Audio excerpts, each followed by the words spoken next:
gorgeousness, and welcome to my channel, Geri in Stitches, and I'm so happy that you're joining me for another episode of Happy Sewing. And here I am! And I'm showing off my new Megan Nielsen Dove blouse sewn up in a Liberty London Tana cotton lawn, and both of these came to me in a happy package called a Minerva kit from Minerva, and it made me really happy, and I'll talk more about it later. But I want to tell you that in this episode I'm using this lovely fabric to show you how I pattern match the center front seam so that it looks like there's no seam. Yes, I've got a few tips and tricks up my bell sleeve to show you how that's done.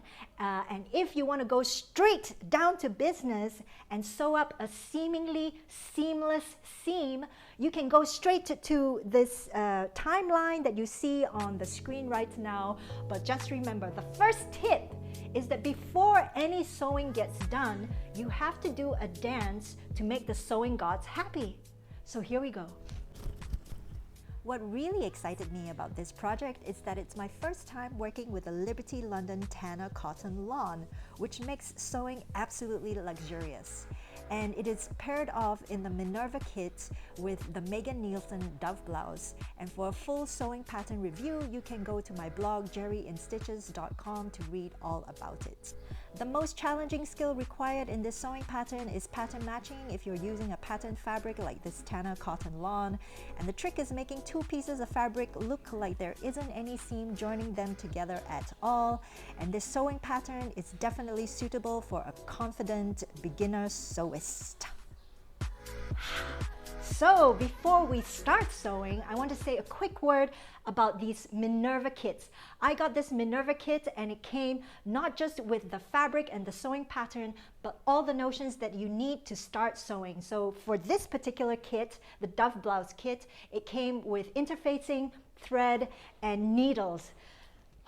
It's a dream come true because the mailman brings to you everything that you need, and I don't need to run around town searching for all these things to gather together to start sewing. I just went straight to the fun part, and this package came to me in a jiffy from the UK to Tel Aviv, and it made me really happy. So get one, reward yourself, or it can be a fabulous gift for somebody you love that loves sewing. And now that we have everything on hand, let's get started. Let's start sewing. For accurate pattern matching to happen, I always like to make a copy, trace out a copy from the original paper pattern, the pattern pieces that are going to be attached and pattern matched at the seam. So for this particular pattern, it is the center front seam that needs to be pattern matched. So what we need is the pattern piece for the front bodice. And here are the tools and materials required for the tracing to happen. In order to trace out the front pattern piece of the Dove blouse, you would of course need the original paper pattern. You would need some tracing paper, a ruler to help you draw in straight lines, some pattern weights to keep the tracing paper steady on the original paper pattern, some paper scissors, and of course something to make a mark with. You can just use a pencil, but sometimes I like to use a marker so that the lines can be clearer. And these are the materials that you need. What you're seeing before you is the front pattern piece for the Dove blouse, and you have the option of just cutting it straight out, the size that you want, but I like to keep the original paper pattern the way it is, so I'm going to trace out my size with some tracing paper that I lay on top of it. And you can secure the tracing paper down with some pattern weights. And slowly, by using a marker or a pencil, you're going to trace the lines of your size all the way around, and then you're going to transfer important markings like the darts and the notches and the grain line. And I already did one, and I'm going to show it to you. Ta-da! This is my traced out paper pattern. You want to make sure that the tracing paper is tracing paper, of course, meaning that it's at least translucent, that you can see markings when you put it underneath the paper, okay? So that from both sides, you'll be able to see important markings. Okay, so anyway, after you've traced this out carefully, then I'm going to remove the original paper pattern piece so that you can see this better. Get over there. Okay. What we need to add on is the seam line where the pattern matching is going to happen. This is the center front line for the dove blouse. And according to pattern instructions, the seam allowance here is 1.5 centimeters wide or 5/8 of an inch wide. So you want to measure that very carefully all the way down the center front seam and mark that. And after marking that, we're gonna fold it very carefully on that line. So now this is the center front line, all right? And with this, in this manner, we're going to use the paper pattern to produce our fabric pieces. Yahoo! This is probably not the most flattering camera angle for me to be talking to you, but it's the only way that I can fit everything that I want to show you in the camera frame. So here we go.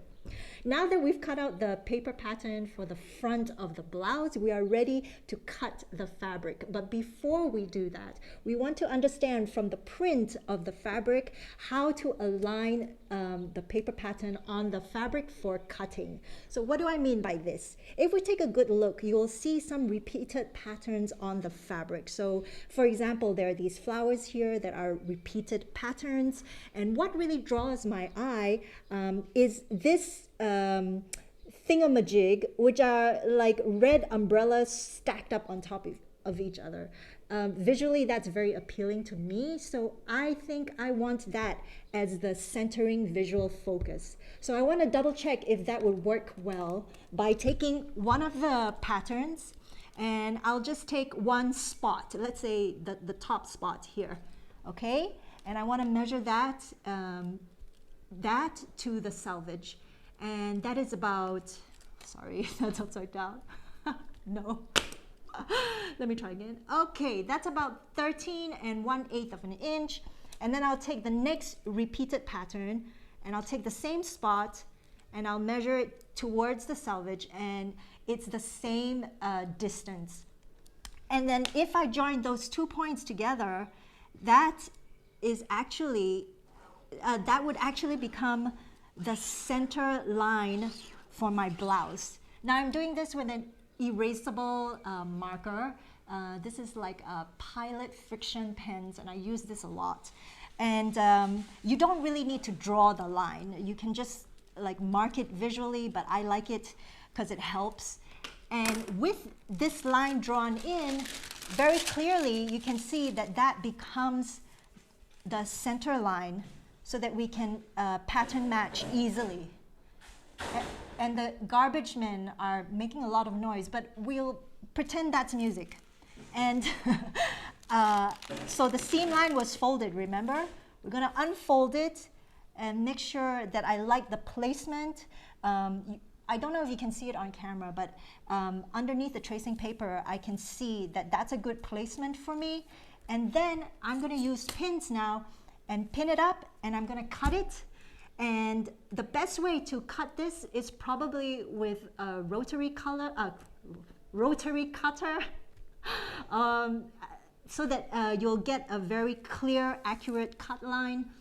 Or you can use a pair of scissors, I guess. Go do that, I'll meet you back here soon.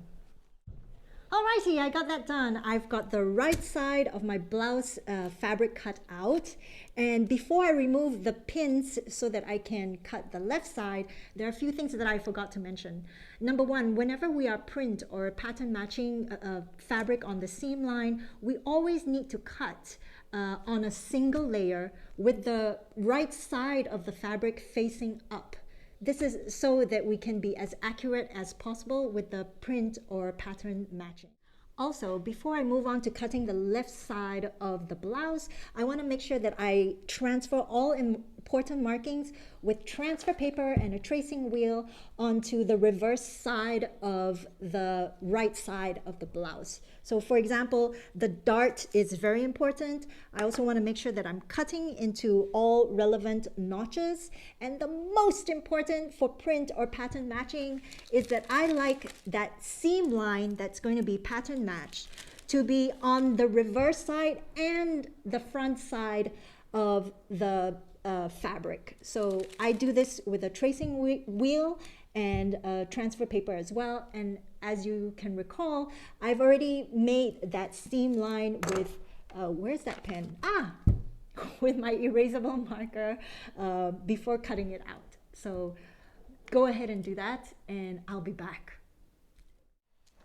Okay, people, just in case there's any doubt about this really important step, I'm just showing you how I get this done.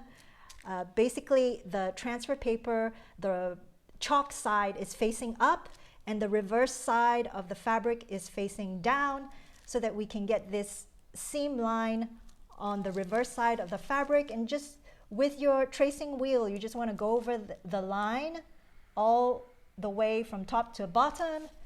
And there it is. I'll try to show it to you. I hope it's showing up on camera.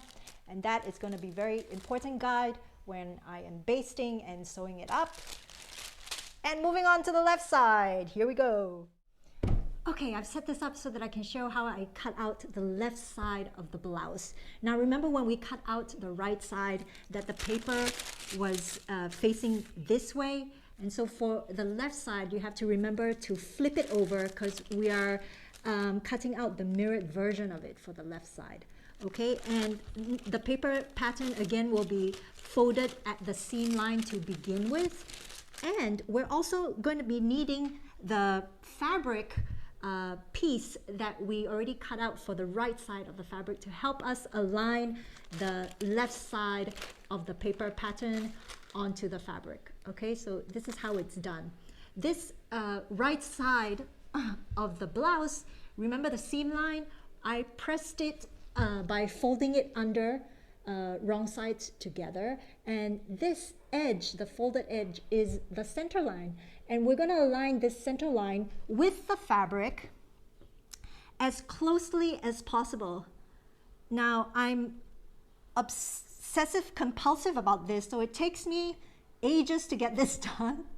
I don't just double check to make sure that it matches at the center line. I'm also double checking that for the other edges of the right side of the blouse that the pattern also matches to make sure that I get a fantastic fit. Okay, so once that is done, and I'm going to be fiddling with this a little bit more, and I won't show it to you on camera because it takes me a long time to get this right, and it takes me a long time to be happy with it. I'm going to pin the right side of the fabric once that's all matched up, and the right side of the blouse to the fabric, and then I'm going to align the left side of the blouse with the seam folded still at this point in time, and place that next to the right side and make sure it is the mirrored version of the right side. I'm going to pin all the way around on the sides and the top and bottom of the paper pattern to the fabric. And once that's done, then I'm going to carefully remove the pinned right side of the fabric, unfold, that's what I meant, unfold the seam and pin that down, and then I'm ready to cut the left side of the blouse. And after you cut out the left side of the blouse, you want to remember to transfer important markings with chalk, transfer paper, tracing wheel, the same thing that we did to the right side, and also very important to transfer this seam line onto the fabric piece for the left side of the blouse. Yes! We've cut out the right side of the front of the blouse and the left side of the front of the blouse, and they're ready to be joined together at the center seam. And as you can see, the left side of the blouse has the seam line folded under as well with wrong sides together. And when I match them up side by side, you can see that that's a pretty good print matching job. Now the only thing left to do is to sew it up properly so that it will match properly. And before we do this, I want to remind you guys to follow pattern instructions and stay stitch all the curved ends of the blouse, especially at the neckline. You can also go ahead and sew in the darts, but I've left it out for later after I've sewn this center seam down. And the way that I do that is that I'm going to put right sides together and matching the fold line, and also which is also the seam line that I've put in on the reverse side of the fabric on both sides.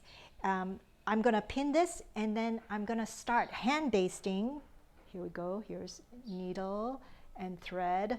I'm going to hand baste a running stitch all the way from top to bottom of the center front seam. And after that's hand basted, I'll come back and show you what that looks like, and then we can bring it to the machine. Here we go. You may be asking, isn't pinning enough just to bring these two pieces to the sewing machine and sew down the seam line? And I would say it's an extra guarantee when you're hand basting, because every step along the way you'll be able to check that the seam line is actually matching on both sides of the fabric. I mean left and right sides of the fabric, to make sure that the print matching is actually gonna work out, because sometimes shifting is happening when we are sewing just with pins. And this extra step and care that we are doing with the hand basting really is admittedly more effort, but it is also highly recommended, and you will not regret that you do this, because the end result is going to be beautiful, and you're going to be so proud, and you're going to feel a great sense of satisfaction. So just zen out with this task. It's not really a problem for me because I really love hand stitching, but go get that done and enjoy. So I've just completed my hand basting stitch line on that seam line that's going to be pattern matched. And the cool thing about hand basting is that before we finalize the stitching at the machine, we can double check that that seam is actually matched up in terms of pattern and print for the fabric. And you can see that it actually works out pretty well. I'm so excited. Yeah. So to the machine we go. Okay, we've reached the last step of print matching the center seam for the dove blouse. And remember, I've just hand basted it, and we are going to sew a machine line right over the hand basting. And that is why I used a different color thread for the hand basting, so that when it comes time to unpick it, then it's much easier to do. So I'm going to go ahead and sew this on. You can use a walking foot if you want, but I just have the regular foot. The walking foot would just give extra reassurance that nothing shifts between the two fabrics. So you might be thinking that that's a whole load of preparation just to sew up one seam, but I reassure you that if you get it right, it'll be visually and emotionally gratifying. Yeah, the print matching is done. Look, it's pretty cool, huh? All that's left to do is for me to undo the basting stitches and close up the seams and press the seam out, and then follow pattern instructions to continue sewing up the blouse, and then I'll be ready for the big reveal. But of course it's not such a big reveal because you've already seen the blouse earlier in the video, but you can pretend that it's a big reveal. It really helped me out. Voila! The Megan Nielsen Dove blouse sewn up in a Liberty London Tana cotton lawn with a perfectly matched center front seam. Anyway, just so you know, for this particular sewing pattern, if you didn't want to go through all the hoo-ha of matching the center front seam, then you can actually just cut the front bodice pattern on the fold line using the center front line of the paper pattern as the fold line. Anyway, you have to pretend that I didn't say all that because it will make this video completely irrelevant. But just so you know, somewhere along the line, you will have to match patterned fabric and join the seams and make it look like it's seamless. So there you go. The tips and tricks will be helpful sometime sooner or later. Please use them. And if you like this content, please hit like, subscribe to my channel. And I'm going to end off with some dancing because dancing is really important in my sewing adventures. And I'm so happy and happy sewing!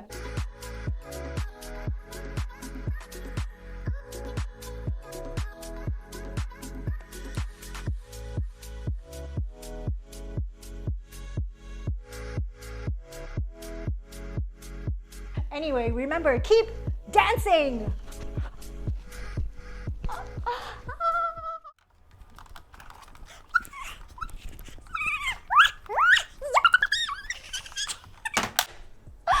Hello gorgeousness and welcome to my channel Geri in Stitches, and I'm so happy that you're joining me for this episode.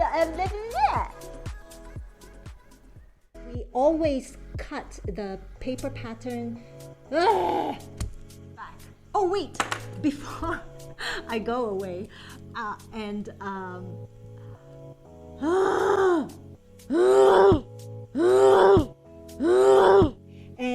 I do it with transfer paper, chalk transfer paper, and oh my god, I can't remember what this is called. This thing, okay? Also make sure that it's